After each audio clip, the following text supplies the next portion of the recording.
Good afternoon, and welcome to Lab to Launch, the virtual series for researchers interested in pursuing entrepreneurship. My name is Enrica Ziller, Research Education Programs and Outreach Manager in the Office of Research at the University of Texas at Dallas. As we move through today's session, I invite you to post questions into the chat for our guest speakers to discuss.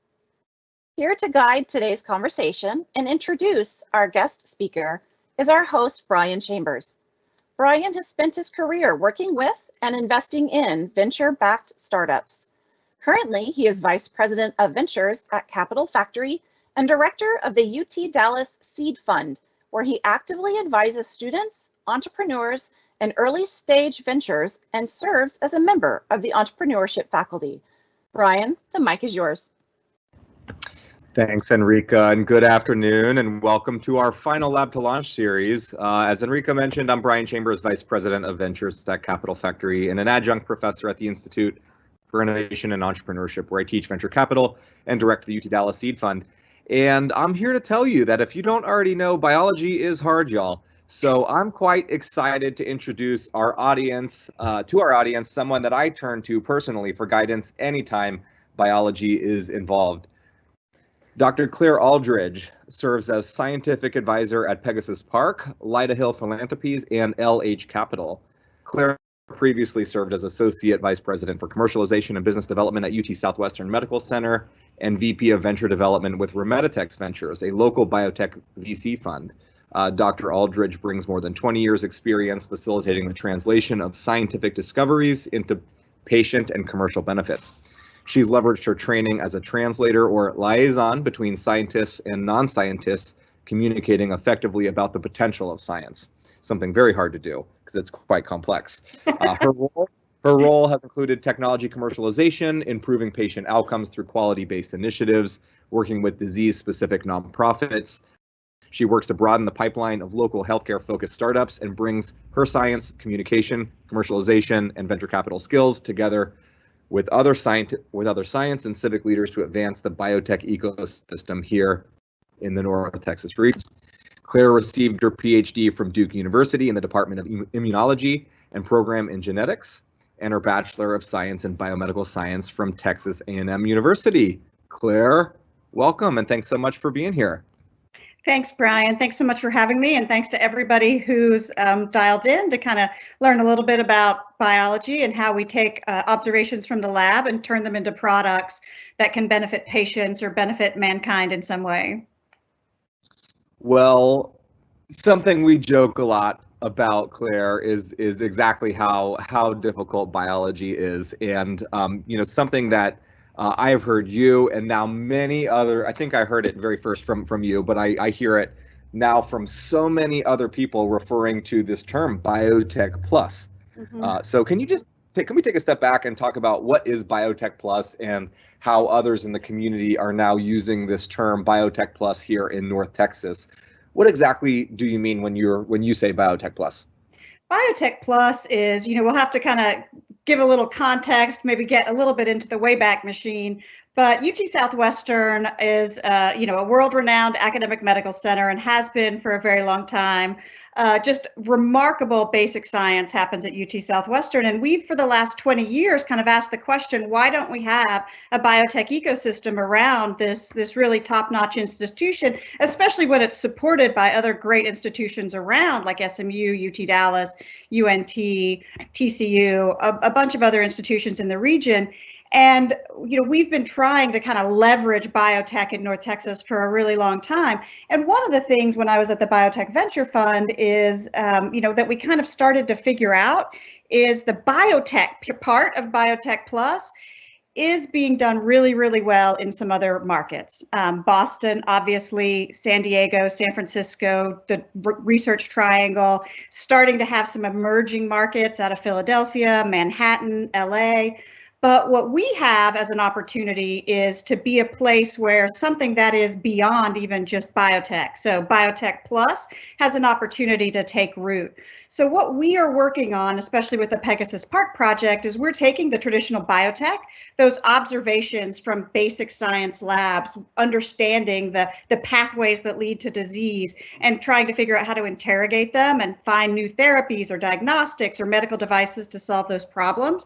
But at the same time, what we have in North Texas that a lot of these other hubs don't have is we've got amazing manufacturing expertise, we've got telecom expertise, we've got programming expertise, we've got material science expertise, again, taking advantage of some of these other institutions in our marketplace.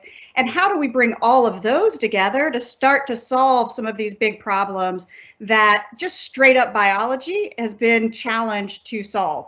So once we bring in some of these other things, AI, machine learning, material science, manufacturing simplification, can we start to solve some of these problems a little more effectively and create a new ecosystem, a new industry in North Texas that is founded on biotech, but goes beyond biotech, Biotech Plus?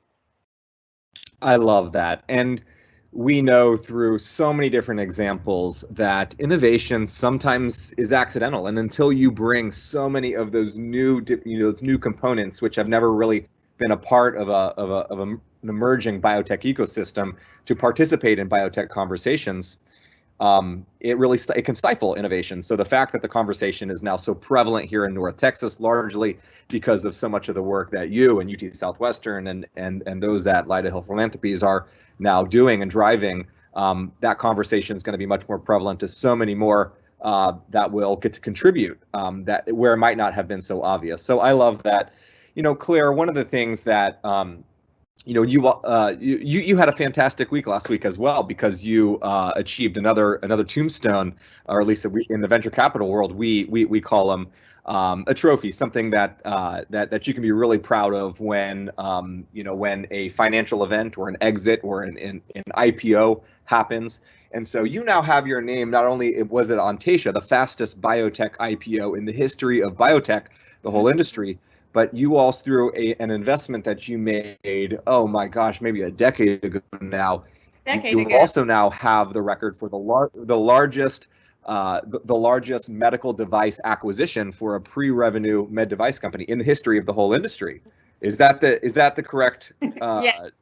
And that was interesting. That was with Remeditex Ventures, and it was one of our very earliest investments. This was back in 2011. We started looking at this, and it was as raw of a startup as it could have been. We had a patent, and we had some in silico modeling. That's all we had. And we put in the very first money into that company, and it was a new way to use sound to take advantage of the difference in density between tattoo particles and regular skin. And the idea was, if you can use this difference in density to break up those tattooing particles, you can remove tattoos much more quickly. And that was kind of our initial go-to-market strategy. That's an important market. There are a lot of regretters, and not only just regretters of their tattoos, there's also people who wanted to reclaim the canvas because they had a vision for maybe a more complicated tattoo. It was an early tattoo they'd gotten before they knew how to go to a really great tattoo artist. So they wanted to reclaim the canvas, which that was really interesting to learn about. But we were doing a lot of the preclinical work on pigs. And as it turns out, pigs also get cellulite, which was fascinating to learn. They're not as self-conscious of it as we are. But when we were doing these tests with their tattoos and the pigs and seeing how it was being cleared with the sound wave to break up the tattoo particles, we also saw that it was improving the cellulite. And when we did the pathology and we actually looked at the skin, took samples of the skin from the pig and looked at it, it was actually breaking apart the fibrous tissue that was leading to kind of that dimpling appearance. So that got approval by the FDA 2 weeks ago for not just the treatment of tattoos, but also the treatment of cellulite. And so then it was acquired last week by Allergan Aesthetic before launch of the product. So for about $550 million. And from what we hear from the banks, that was the largest pre-revenue medical device company acquisition in the history of our space. So obviously there was recognition that this is a very large indication and there's a big desire for it in the marketplace. And again, we took a risk 10 years ago with just a patent and some computer modeling to say we should be able to build this. It should work. Let's roll the dice and see what we can do. And it was that FDA clearance that was the tipping point that pushed that transaction into wire mode, I guess I would say, to close. Is that correct? Because there's a ton of things in cellulite treatment, but they don't have that FDA approval. They've never been proven to work. This actually was proven to work. Yeah. So, well, that was a transaction that you've worked on really for a decade to see come to fruition. But the Taysha transaction was the opposite of that. It was the fastest one. So let's talk about Taysha for a minute, which is for those that aren't aware, is a local biotech company started by a gentleman by the name of R.A. Sessions.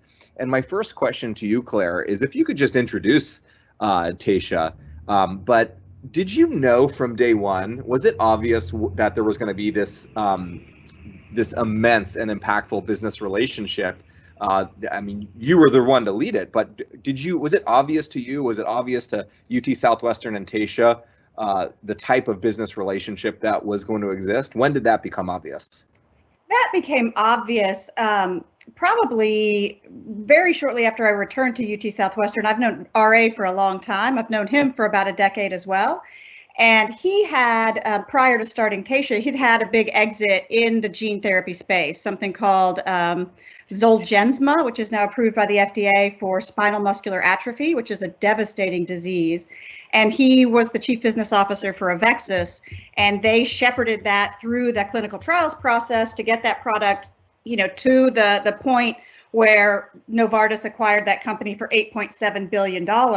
So RA had a very long history in the world of rare diseases. And that's, it's a really important world because these are not large indications like cardiovascular disease or diabetes or cancer where, you've got patients just everywhere.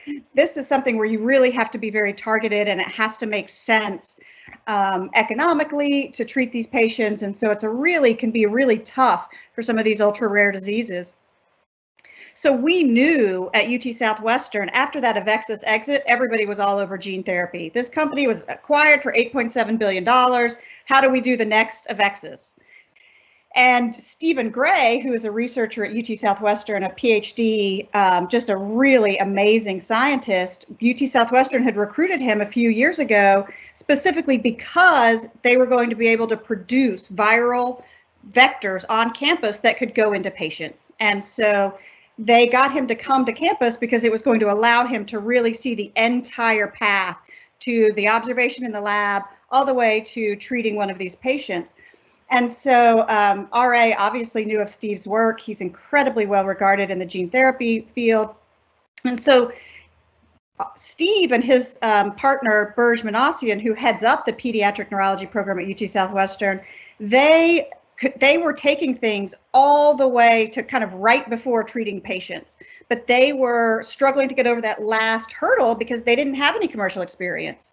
And so when RA brought together a team that had that exact experience to combine it with this exceptional work happening at UT Southwestern, it really was like two halves made a whole very, very quickly. And because the teams at UT Southwestern had progressed things so far, that as soon as the company kind of came into existence, they were already opening clinical trials and, making drug to treat these patients. So it was very, very rapid from that perspective. So we knew it was going to be big.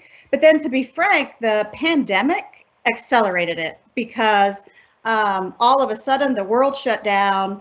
People recognized science was important, but people wanted to do deals and they wanted to do good deals. And so we had this beautiful timing of we're putting out into the marketplace this company where both sides of it are exceptional. And because both sides are exceptional and coming together in such a partnership, the investment community was thrilled to put money to work. And so they were able to raise a lot. I think they've raised $307 million in the last year. But the company was announced in March of 2000, went public in September of 2000. It's a little lower now, but it hit $1 billion valuation 2 days before Christmas. So all within the space of one calendar year during a global pandemic, they were able to leverage the fact that people were at home looking for deals to do. So you could set up meetings. When they did their road shows for the IPO, they were able to do back to back to back, 12 hours a day, no travel time, sleeping in their own bed. So they were incredibly effective at getting out there and telling the story and getting people to want to be part of the journey.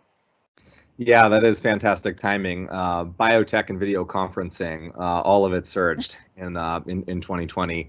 And as we look at this relationship between UT Southwestern and Taysha, it was one of an incredible synergy, as you just mentioned, these two puzzle pieces really coming together to accelerate the process. But when the private sector really leans in and gets involved with academic institutions, there's the private sector is at to some extent at odds with higher education institutions and technology transfer commercialization offices, and it's not always so easy to get deals done, and the private sector frequently has to deal with the bureaucracy of an institution like a UT Southwestern or any higher ed institution for that matter. So what was it outside of, like, how did you guys overcome the bureaucracy, the deal making, the alignment that really needs to exist? Was there anything unique that you can share? Yeah, probably one of the biggest changes at UT Southwestern, after our venture fund wound down, I had been in that office previously.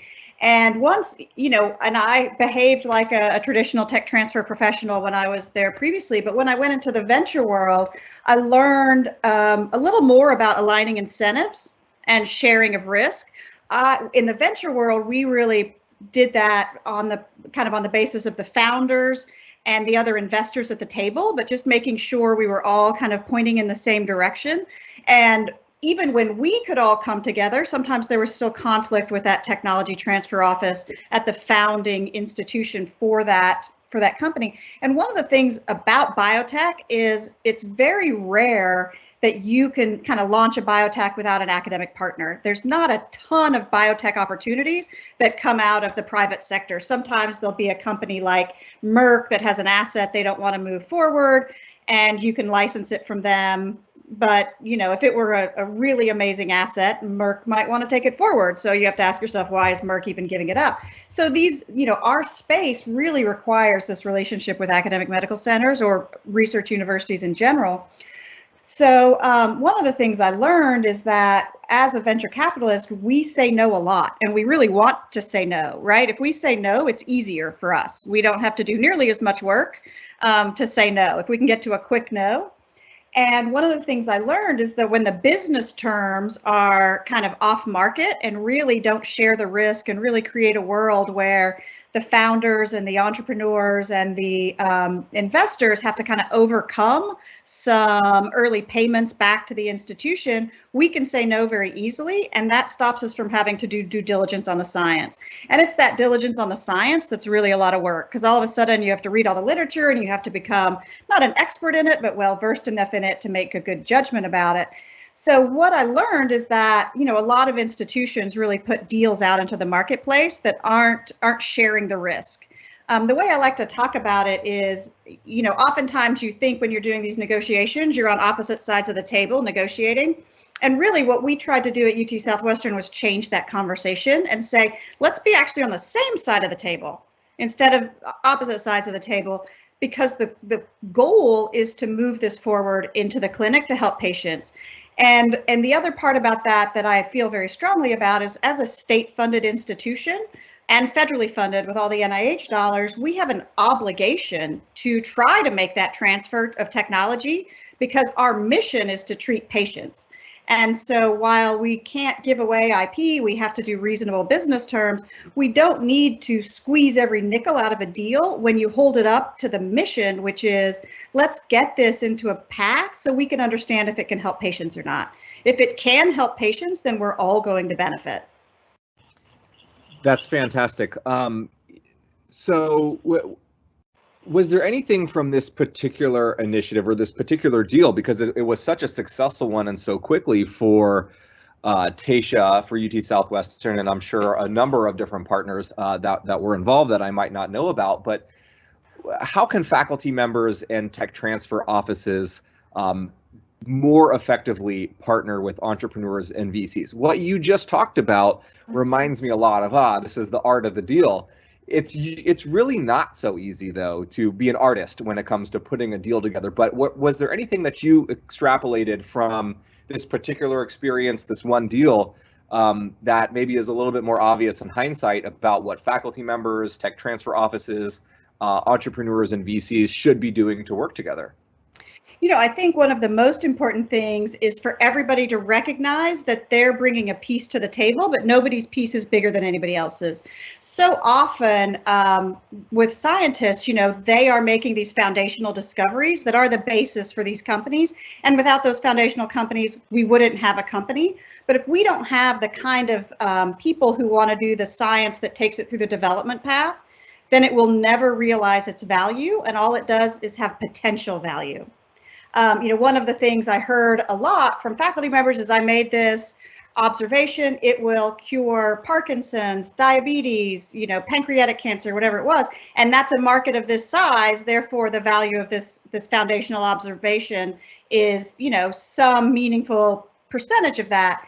And while without that observation, you couldn't go down that path, if you don't go down that path, that potential is never reached. And so to really always remember that science that takes something through the development path, which is, the early science, the IND enabling science like toxicology and metabolism and how often would you dose and do you do it orally or IV, all of that is incredibly important. And then designing the clinical trials and taking it through the clinical trials. Without that science, while it's not foundational science. So from an academic medical center or a research university perspective, it's not interesting science because it's not something you could get an NIH grant or a really high profile journal article out of. It's still incredibly valuable science to understand what does this look like as a treatment for patients.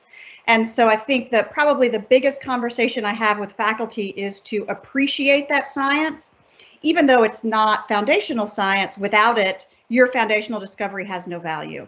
And so, recognizing that what's being brought to the table by a corporate partner is incredibly important, and that you need to recognize that this is a partnership. And that's an incredibly important part of it.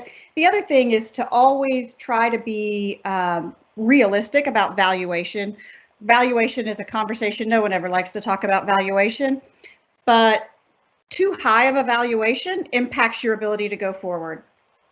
And, again, that's another conversation you have a lot with faculty is you don't want to give away your company. Absolutely not. And I don't want you to give away your company. If we can find non-dilutive funding sources, then let's do that. That's a fantastic way to move things forward. But at some point in time, you have to have a valuation, and it has to be a reasonable valuation. It has to be comps. If it's not done comparable to what else is in the marketplace, and you're not hitting your milestones, or even if you are hitting your milestones, your next round of financing becomes very problematic. And so there's no point in getting dollars today that just create a problem for next year's fundraising. So to just always try to grow at a reasonable rate.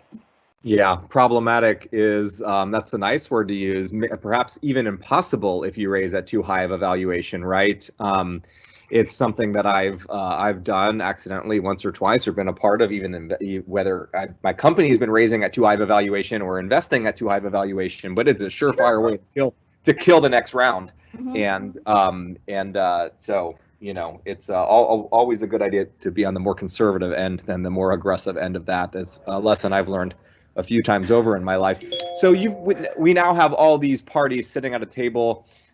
We've got the academic institutions, we've got private investors, VCs, we've got the founders. What types of conflicts arise in a scenario like this? We can use the one with Taysha as an example because it was so fast, so furious, so big. I think if there's a conflict ever that arises, it's got to be, it's probably people feel it or see it or can identify it a little bit easier. But what can you tell us about how partners go forward and identify, navigate, and work through the conflicts as they come up? Yes, absolutely. And it's such an important thing because it's, there's nothing can sink a company than just even the perception of inappropriate conflict management. With, one of the things I think conflict is something that has to be transparent, has to be very open. And with something like the Taysha deal, there were really two types of conflict. There was personal conflict of interest. The founders, they have a financial interest in these companies, the company's success. And, they may also be involved in, the research, taking it into the clinic, or potentially in the clinical trials for these patients. And then there's the institutional conflict. And that is something that the institution actually has to worry about, not the individual people. And that is institution, really, a lot of that is around clinical trials and access.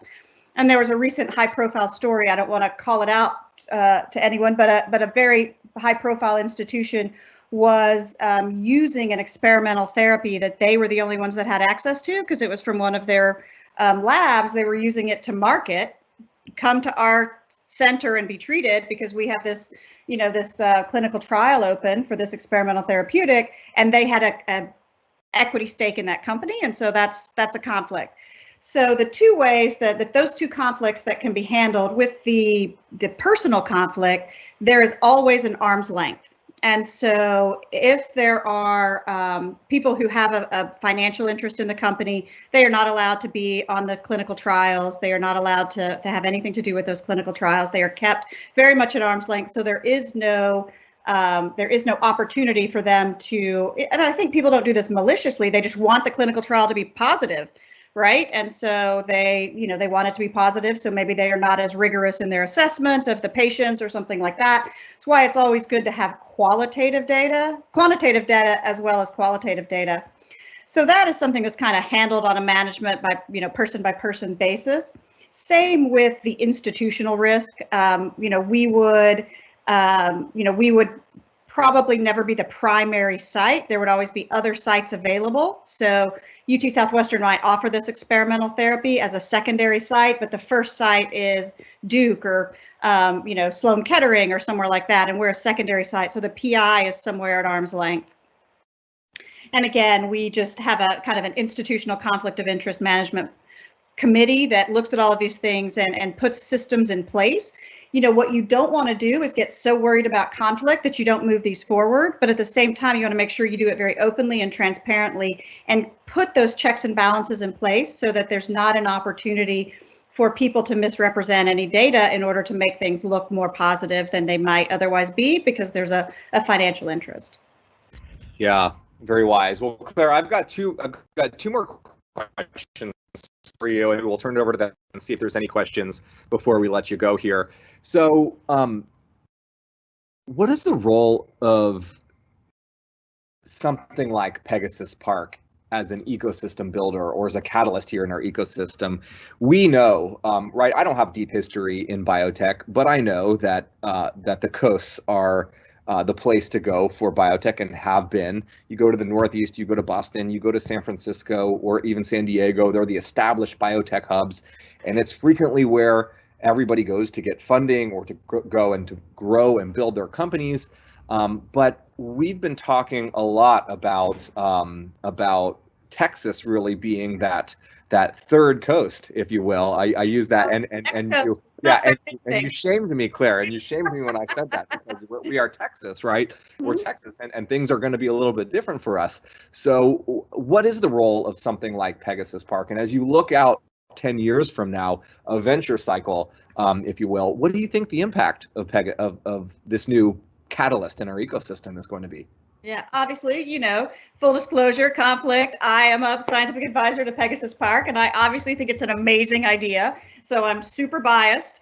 But I really think this is something that when we look at the hubs, one of the things that became apparent as we were looking at the VC world is the hubs are a really remarkable place to get just amazing science out of top-notch labs with really very little thought about how do you scale that? How do you make that something, and the phrase I like to use, something accessible in the panhandle of Idaho and the panhandle of Oklahoma? If you want a CAR T therapy or you want a gene therapy, you're not going to be able to get that at your family practitioner's clinic in a small town in Iowa. So what we have is an opportunity in the center of the country where we've got the challenges of trying to deliver care to rural communities. We've got challenges of trying to deliver care to traditionally underserved communities.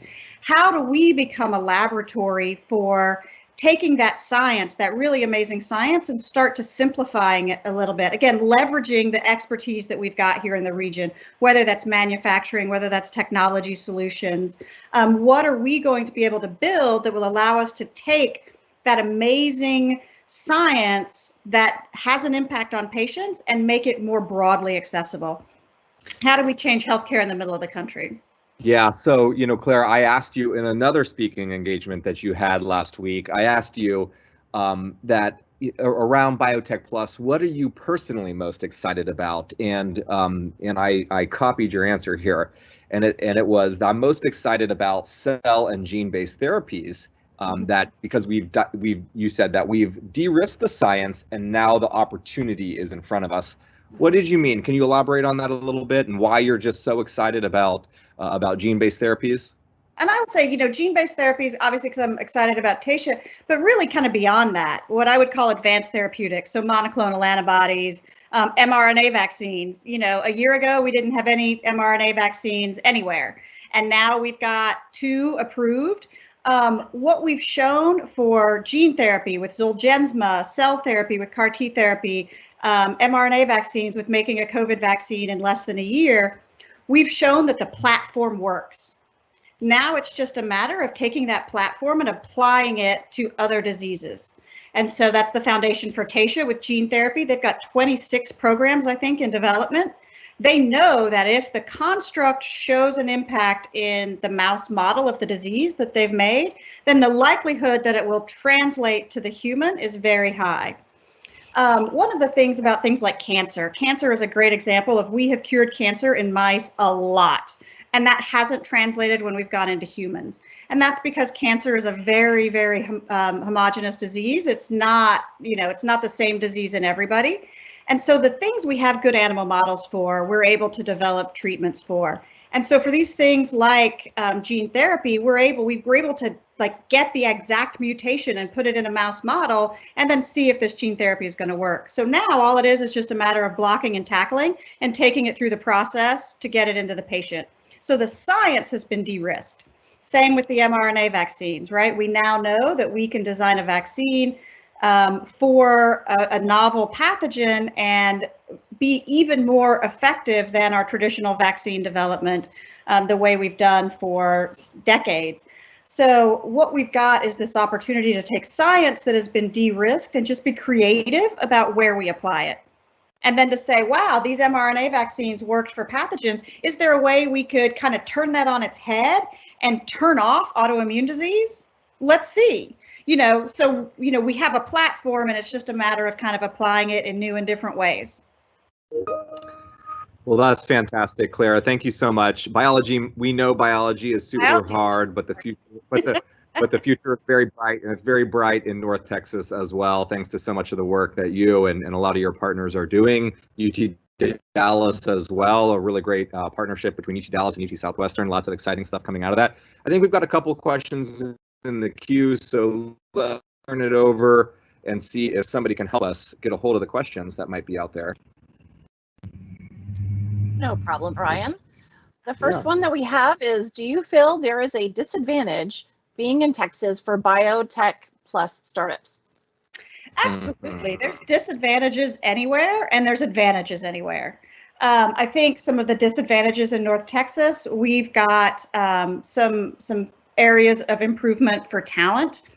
And in addition to the executive talent, which there's, we've got strategies and we're thinking about all of these, but just kind of laboratory talent. I think one of the things we need to do a better job of is going into high schools and junior highs and kind of let people know that a laboratory career is a great path and can lead to doing some really interesting work, especially for people who are interested in science, but don't necessarily want to be a clinician. So often if you like science, it's like, well, you should be a science teacher or a doctor or a nurse.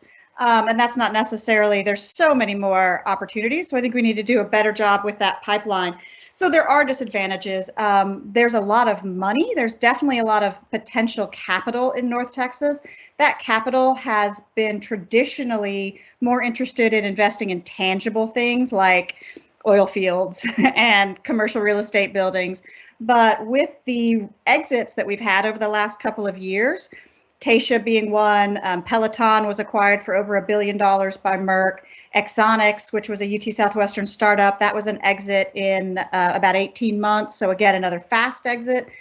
There's been a lot more interest in our investor community, but again, we've got work to do to continue educating that community to help them understand what the risks are and what the timelines are, and to say that it's not, it's not going to be a 20-year timeline. We can do that. We can really accelerate that now. We have some, disadvantages. We're considered flyover country. But again, for the first time ever, people are actually looking to relocate to Texas. We've all seen it. The prices of the houses in our neighborhoods are going very, very much up. People from California are relocating. People from Northeast are relocating. So we are getting a little bit of more interest in kind of in our area, but those are disadvantages. I like to think of them as like, let's turn them on their head and think about them as advantages. We have a great cost of living. We've got a great cost of doing business. So getting a lab space in North Texas built out will cost seriously 25% of what it would cost in Boston. So you can, if you raise a $2 or $3 million seed round, that'll go a lot farther in North Texas than it will go elsewhere. And you can get anywhere, DFW and Love Field, you can get anywhere in the country and you can do a day trip. And that's something that when we've been talking with the VCs on the coast, they're really excited about. They like the fact that they don't have to kind of pick which coast they're going to focus on. That's awesome, Claire. Enrica, I did track down all the questions, so I've got them loaded up here. I think we could probably have time to get through one or two more. Claire, what's the first step? Another question from the audience. What's the first step that a faculty member should take when they think that they may have something worth commercializing? What do you think?